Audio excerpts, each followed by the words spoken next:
Psalm 49. Hear this, all you peoples. Listen, all who live in this world, both low and high, rich and poor alike. My mouth will speak words of wisdom, the meditation of my heart will give you understanding. I will turn my ear to a proverb, with the harp I will expound my riddle. Why should I fear when evil days come, when wicked deceivers surround me, those who trust in their wealth and boast of their great riches? No one can redeem the life of another, or give to God a ransom for them. The ransom for a life is costly, no payment is ever enough, so that they should live on forever and not see decay.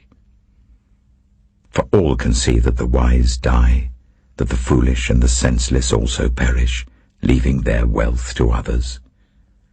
Their tombs will remain their houses forever, their dwellings for endless generations, though they had named lands after themselves. People, despite their wealth, do not endure. They are like the beasts that perish. This is the fate of those who trust in themselves, and of their followers, who approve their sayings. They are like sheep and are destined to die. Death will be their shepherd, but the upright will prevail over them in the morning. Their forms will decay in the grave, far from their princely mansions. But God will redeem me from the realm of the dead. He will surely take me to himself. Do not be overawed when others grow rich, when the splendor of their houses increases. For they will take nothing with them when they die. Their splendor will not descend with them.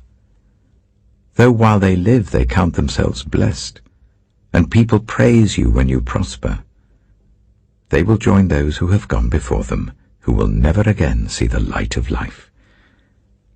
People who have wealth but lack understanding are like the beasts that perish.